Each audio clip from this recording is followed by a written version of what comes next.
remember there are two different quizzes, so different values. I'll just put up the template that I have. It has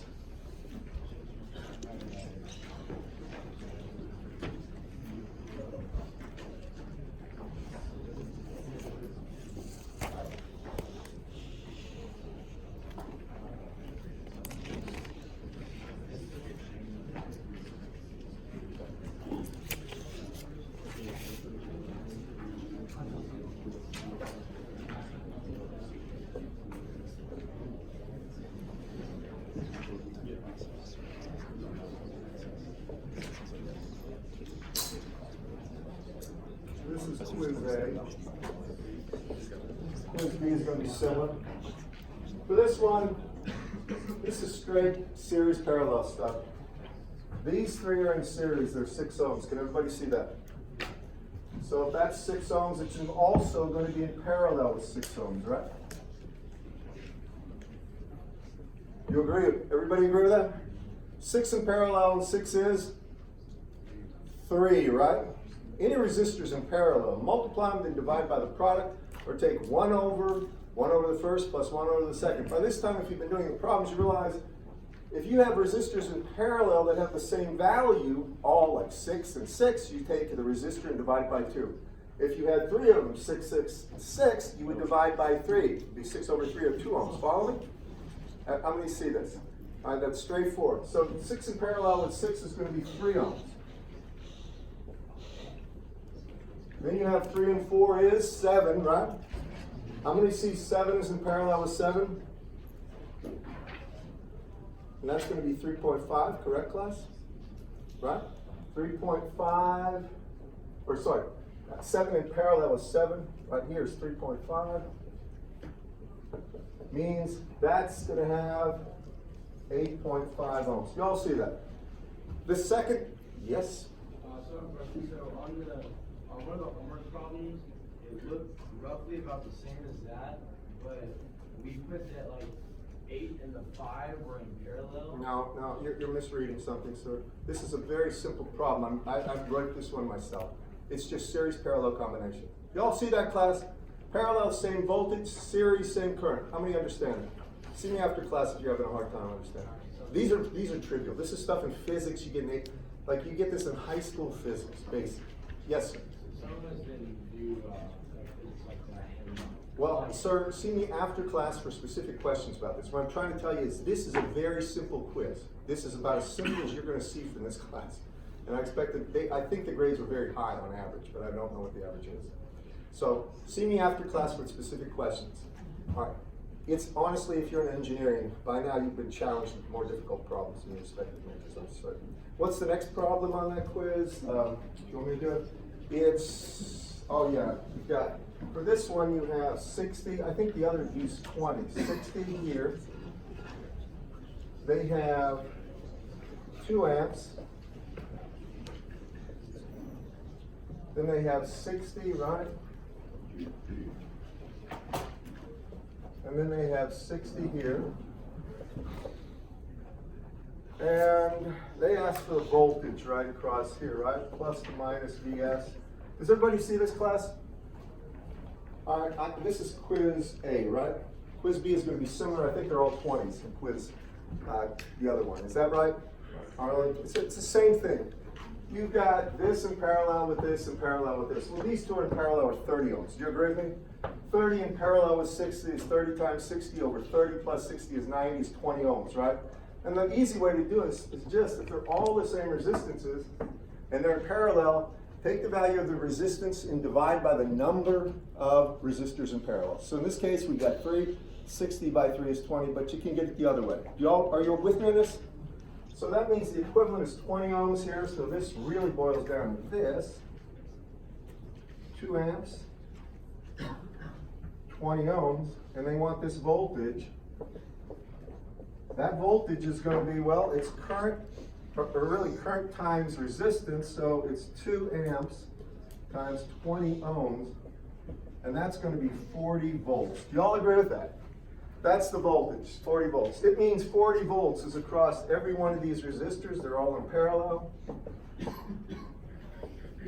And if I want the current through any one of these resistances, top to bottom, that current I here would simply be equal to 40, the voltage, divided by 60, 4/6, or simply 2/3 of an amp. This is not meant to be hard in the least, just making sure you're doing the homework and got your head on straight. It was very simple. The final one was, I think it's the one I did in class, with slightly different values. The final part of that was 9 volts, plus the minus 9 volts. Then you had 100. Then you had 300. And then you had 50.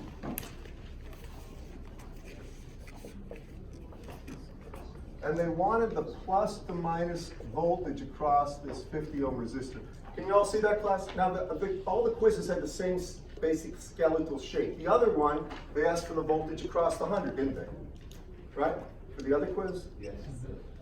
The key to this is just finding the current, right? And that current would be equal to 9 volts, right, divided by the total series resistance. Does everybody see they're in series, class? Everybody? All right, if they're in series, that's what? That's 450 ohms, right? So that's the current, 9 over 450, you can leave it like that. What's the voltage across the 50? That current times 50, right? So the voltage across the 50 would be equal to that current, I times R, or it's equal to 9 over 450 times 50. And V of the 100 is equal to 100 times 9 over 450. And that's what it comes down to. So what's that going to be? 5 over 45 is 9. That's 1 volt, isn't it, class? And that's 2 volts, isn't it, class? Is that right? That's just, it was meant to be an extremely easy quiz, just to make sure that you came to your homework. By the way, I have Christian Chapman's and I have Jared Culbertson. Is either of those two here? Okay. All right. Now, for today, I want to do some more with loop analysis, unless there's other questions about the homework.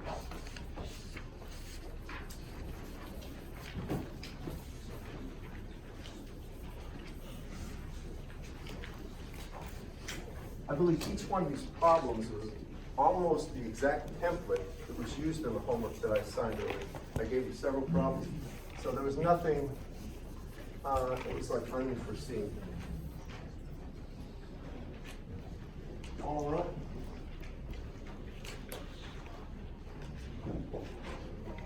So we did loop analysis. I'm going to continue with loop analysis. Now I'll do superposition.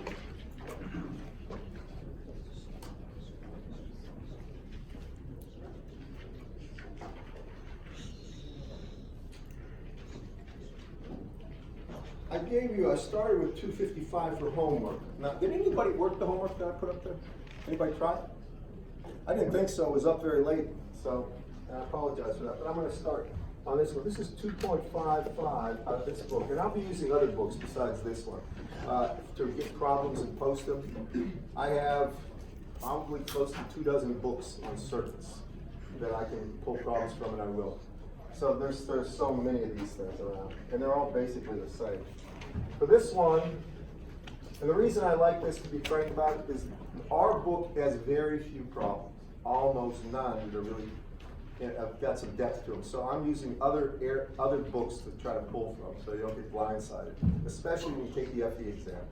That's going to be an important exam for people in civil engineering for sure, but probably for all engineers it helps to have that, because it's really, if you're going to do anything where you're going to get a professional license and do engineering or the public safeties in any way, shape, or form involved, you need to be a professional engineer and licensed in that state, or else you can't do it.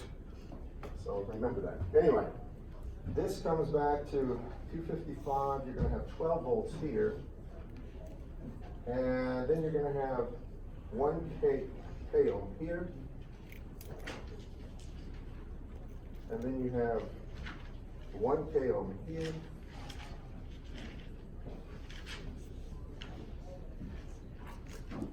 two k ohms here, and 6 volts. And they have currents I1 here and I2 here. And I want you to solve them. Now, the antenna to this,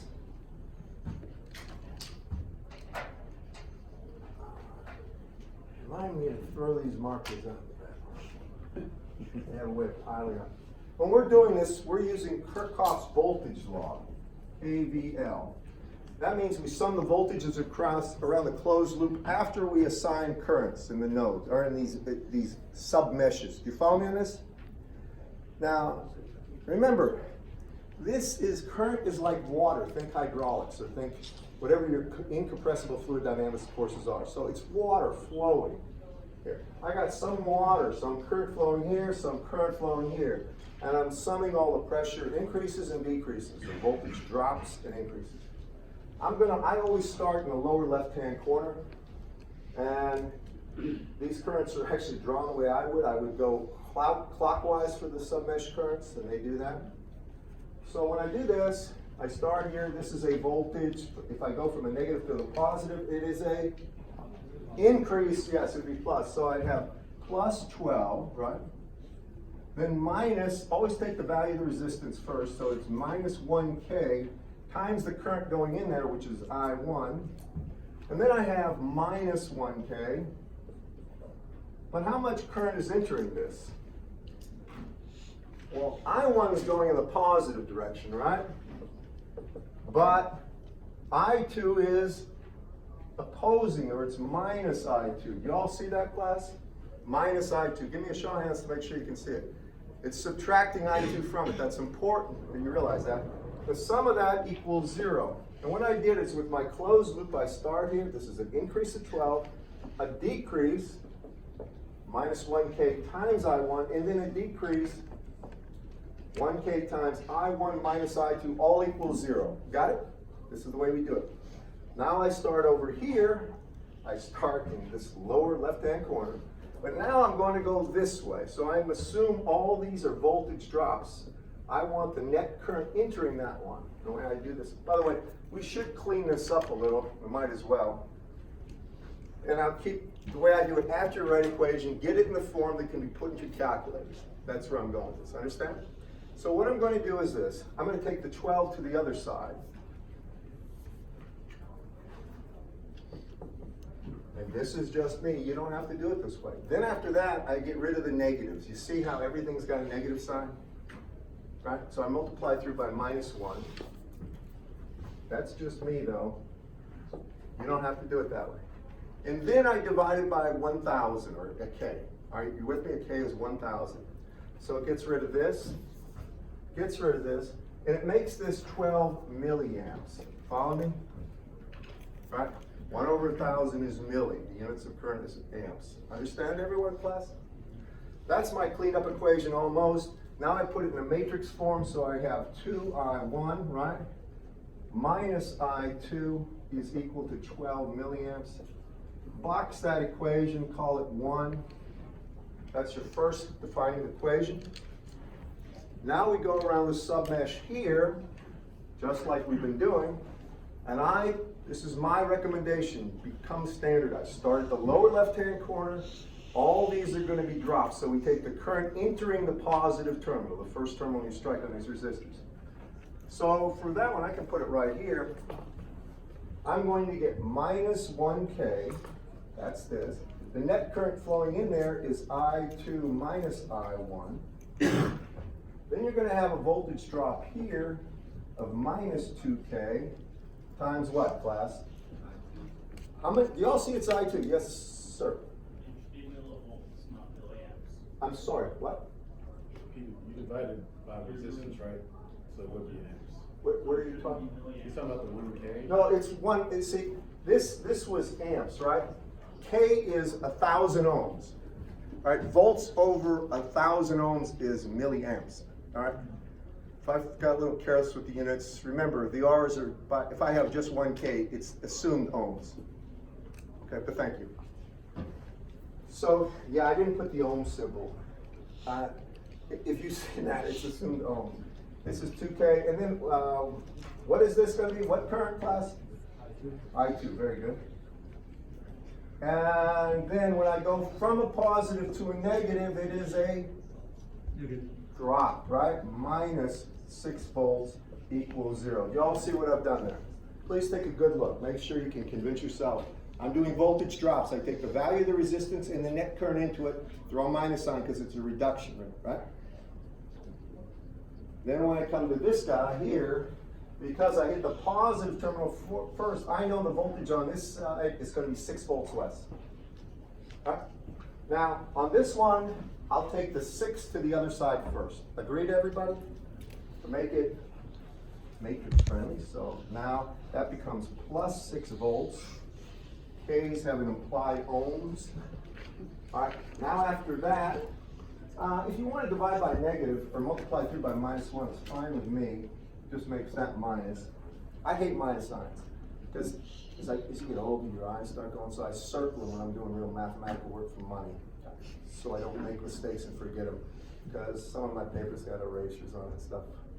You get in the habit of doing things that make your life easy. Next, I'm going to divide by K again, all right? So if I divide by K, it gets rid of that K, leaves the 2 there, and makes this 6 milliamps. Right? And now I put it in terms of a matrix, the I1 coefficient first.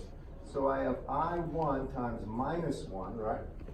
Then I have plus 3 I2 is equal to minus 6 milliamps. And that's the second equation. Now take your calculators, and however you want to do this, but I want you to get used to using your calculators. Always bring those to class, because I'll have several problems I want you to do in class. Now I put it in a matrix form. I won't always write this, but today I'll be writing it. For my first equation, I have, really the matrix is going to be 2, and then minus 1, and it's going to be I1, I2, equal, over here, it's going to be 12 milliamps. Make sure you put milli in there, 10 to the minus third. Then on the second one, it's minus 1. And it's 3, and then it's minus 6 milliamps. Now, your calculators, and I want you to get used to using them so you can speedily do these things. We're going to be doing complex numbers there too. When I solve this, what does I1 become? You know, we can do it with Kramer's rule, but it's so much of a waste because you have calculators. What do you got for I1? Well, what kind of calculator you got? It's one of those regular, like, scientific calculators. I'm going to level with you. For this course, I would think about, I don't have any clue what calculator you got. I am no expert. I use HP. Huh? It doesn't do matrices. It's not quite. It should solve simultaneous equations if it's a scientific calculator. Yeah. Which is the name brand on it?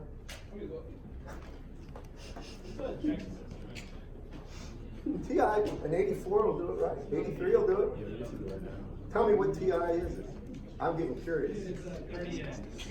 Oh, yeah, that's. Will it do it? All right, what's wrong, man? You want me to do Kramer's rule? See you after class. You're all about Kramer's rule. But what did we get for I1? Anyone? Guys? 6. Say? 6. Is it 6? 6 milliamps? Milliamps. No, sorry. What did you get? 6? Did you? 6 milliamps. Yeah. So, oh, Yeah. I think it's 6 amps is left. 6 milliamps. What do you get for I2? People? Anyone?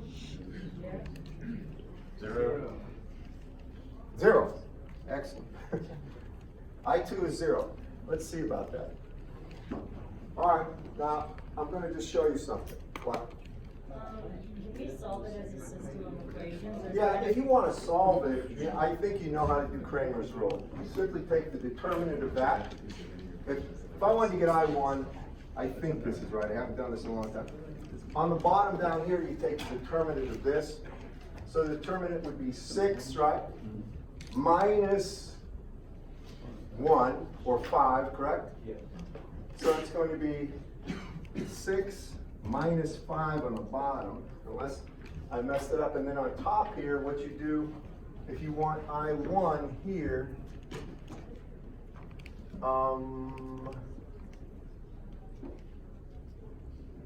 let's see, you replace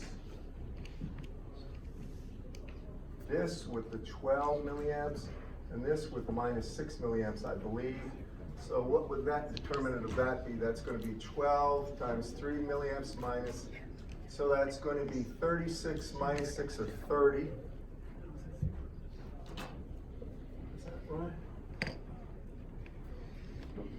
I'm not, I better not mess around with that right now, but I'm looking at this, the original number here was 2, right? Yeah. It was 2, and that one was minus 1. Now, here's with Kramer's rule, it's in the book. Did you have a question? Yeah. Go ahead, what? I just wanted to know how you got, second formula. This? Yeah, kind of easily. All right, I started right here, right? And I got minus 1K, it's gonna be 1K, the net current in was I2 minus I1, right? That was 1K out here. I2 is going in, I1's coming that way, right? And then I had minus 2K times I2, minus, it's plus or minus, I2 squared is minus 2 times I2, and then it's going to be minus 6. Yeah, these are in the submesh right here. Right? Here is where the two intersect, so you have I1 going down, I2 coming up. Okay?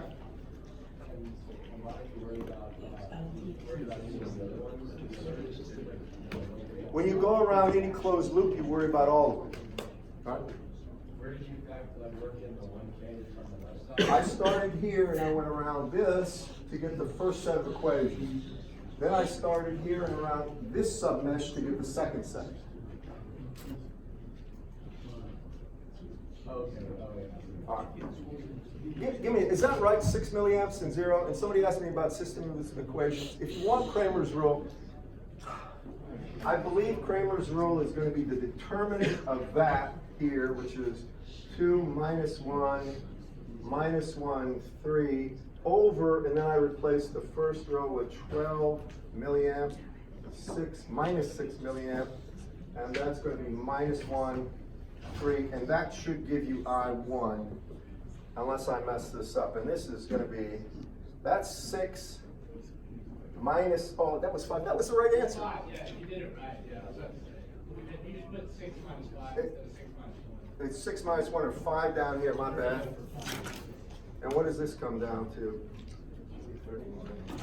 That's 36 milliamps, right? Or 30 milliamps right here. 6 milliamps, it's right. That's how you do it. Sorry. I haven't done Kramer's rule in probably 20 years. But it's an old way of doing it. It's you can do that if you, but it doesn't work well with complex numbers, so I'm going to tell you, find an 84 or something like that. Next, does anybody have questions about this? I want to do a few more so you make sure you're clear on this.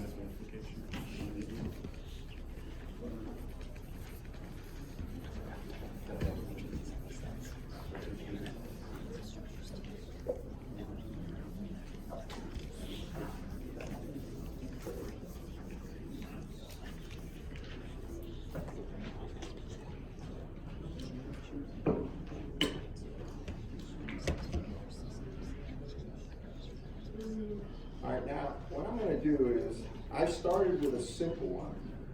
Now I'm going to,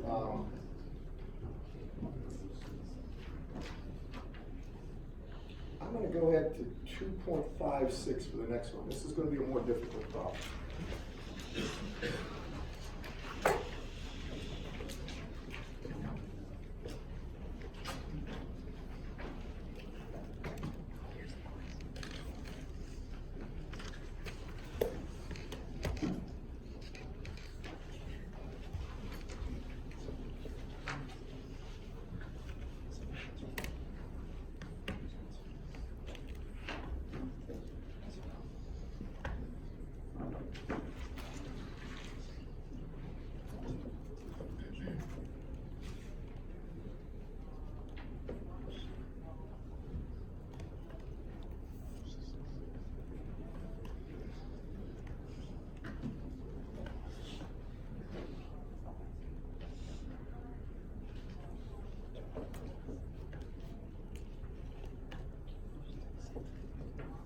I've got a couple of points to make here that are important. So write that down. This is problem 256.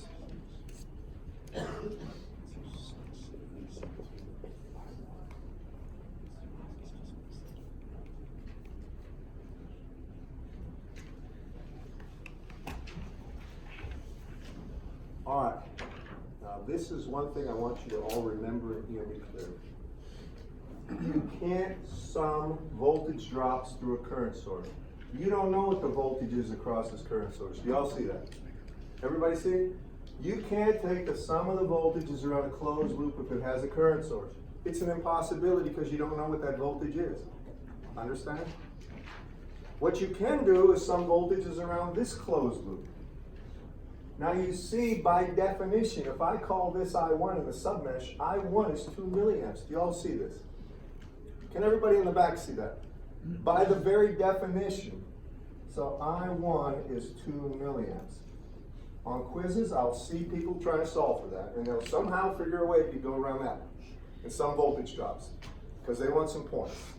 It's amazing how the students are not thinking about it. And I can appreciate this, of really grasping the material is how to get points. And if you ever come into a class with that attitude, you're destroying yourself. The whole idea of you being here is to learn, because I have learned this the hard way. I didn't like chemistry when I first took it. I know I'm probably the outlier, but I really didn't care for chemistry, especially organic, but I had to take it. And I didn't realize until much later in graduate school and in the real world, chemistry is so important. All right?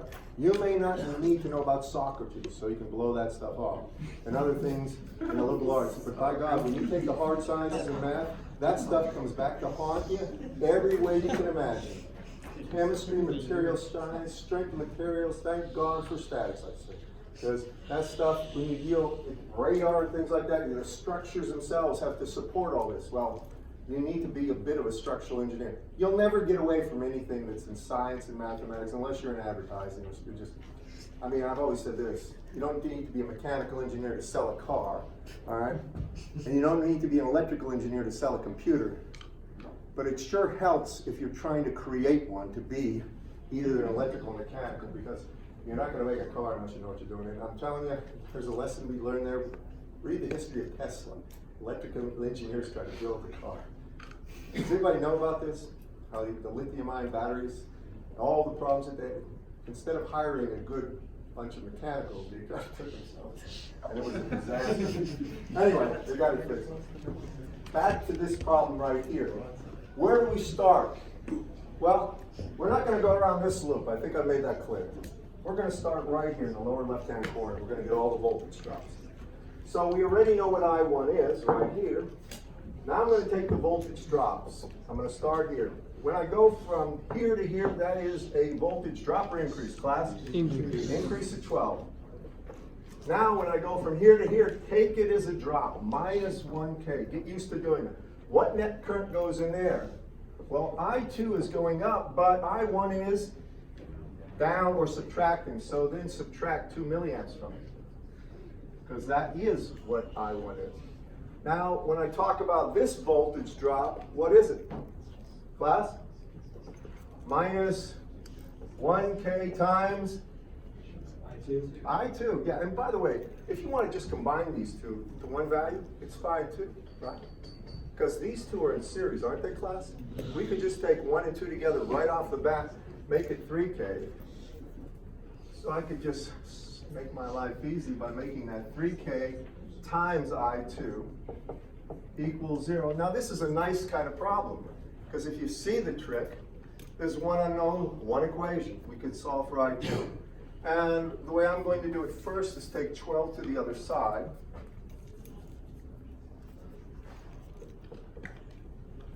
All right, I think you can all appreciate that. Next, I get rid of the negative signs. Always try to do that, by the way. You'd be surprised how those things can haunt you, cause you to get wrong answers. Then after that, I'm going to divide by 1K, all right? So when I do that, that goes away.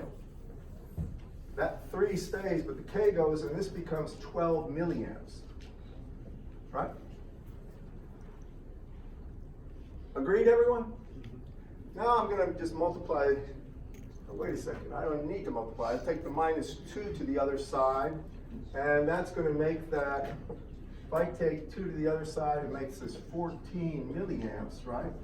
And then over here, I have 3 and 1 is 4 I2, or I2 is equal to 14 milliamps over 4, or 7 over 2, or 3.5 milliamps.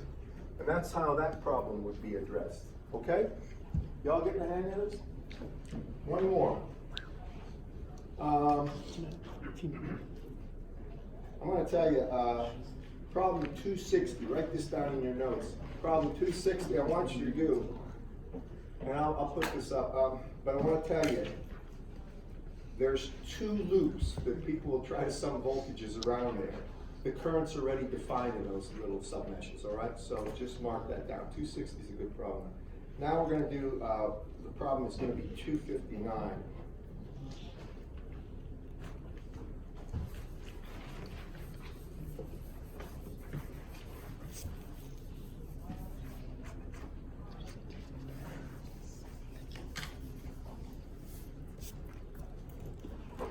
So for problem 259, 2.59, it has this.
All right.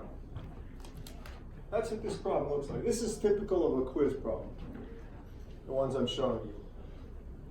Now, when you look at this, the currents are defined. They're not always defined, but the currents are defined. They're unknown. You don't need a ground in this one. If you put it in there, it doesn't hurt, but you don't need it for this type of analysis. This is, again, loop analysis or mesh analysis. It's not nodal. Now with this one, how many see that I1 is defined by looking at it? Y'all see it? Can you all see it? And over here, can you guys see this stuff or not? Sure. One look, it's 4 milliamps. If the current's defined in that mesh, submesh, you're not going to go around that loop. You can't sub voltages through a current source. Everybody understand that? Very important. But I can sub voltage this around a closed loop here and here. Got me on this? So we're going to do it here. Start at the lower right-hand corner of the submesh, right there. And let's go around. So I want the voltage drops here, here, and then through here. Everybody see that? So if we start, this is going to be submesh 1. Start here, I got minus 2 k ohms, and the net current flowing up is what, class? I2 minus I1. Do you agree with me, everyone? Minus 4 milliamps, right? That's I1, correct, class? Then what about here to here? Increase or decrease, people? Increase. Increase at 12, very good. Why is it I2 I1? Say again, I can't hear you. Is it I2 I1? It's the net current flowing in this direction. That current's flowing in the other direction, right? So the current in this direction would be I2, y'all see it? Minus I1. If you can't see in the back, move up. All right, then what about here? We've got 12, and then when we go from here to here, what is it? That's 1K. Minus 1K times what? Class? I2 minus I3. Yeah, very good. I2 minus I3. And all that equals 0. Agree, class? By the way, who's filming me here? You are. Did you put up a video? Did anybody look at the video? Anybody at all? You saw? Looks good. Was it viewable? Is it Yes, okay? that's good. Anybody else look at the video? All right, was it okay? Please make sure, I mean, you probably don't want to make use of this now, but I recommend you do for the future, especially if you have questions about solving problems. Access it and make sure you have no trouble. All right, now I sent out another link for this to a couple, so everybody's got it because a few people just added the class, I was told. All right, now with this one, what I'm going to do first is take the 12 to the other side. That's just me, you don't have to do it this way. Then after that, yes? Are you sure of the orientation of that ball? Because in the paper it stops. Well, you see, this is I2 defines, if I'm going around this way, I hit a, oh, you mean it's not minus on that side? Yeah. In the book? Positive on the left. Hold on. Well, I'll tell you the truth, because my eyes are challenged. I challenged you about this, I can't see it.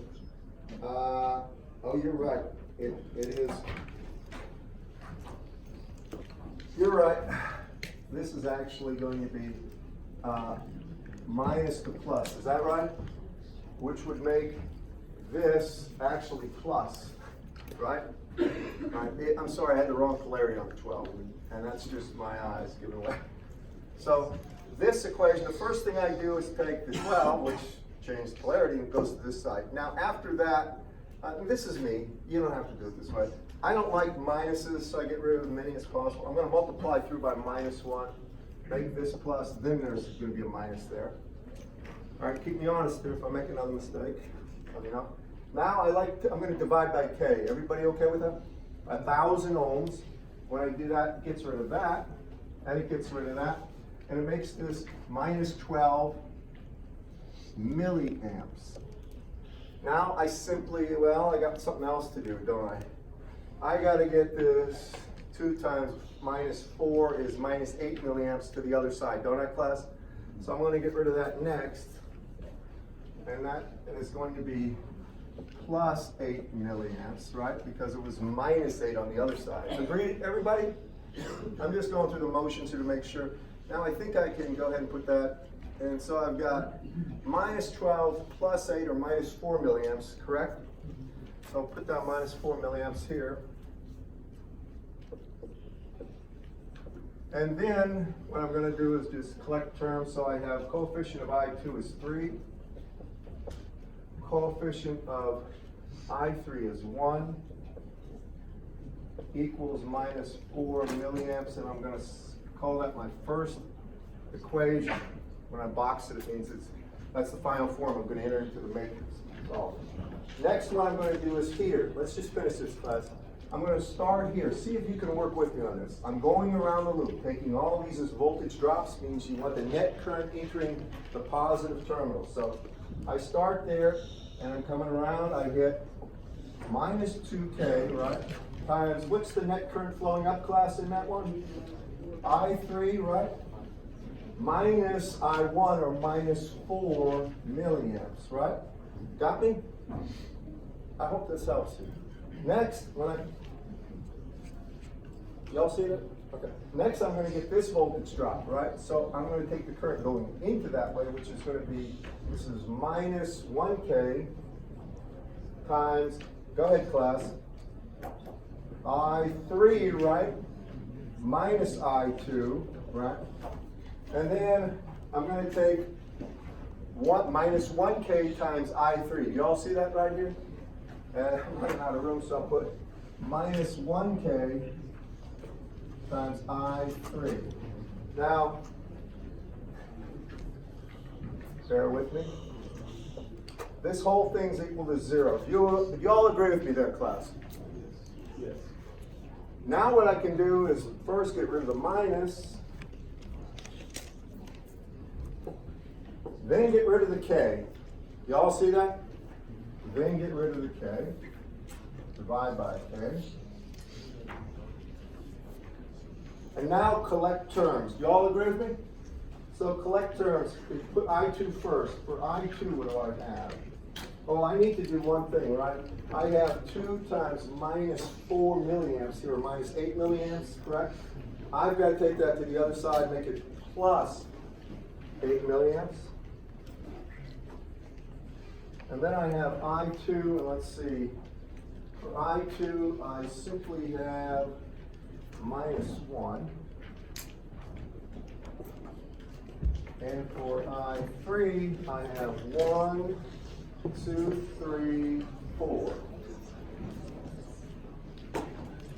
And there's the second equation, there's the first. Now we put them in a matrix and solve them. Does everybody follow me in this class? All right, I'm going to give you some homework on this. Next time, I'm going to go through a method that's called superposition.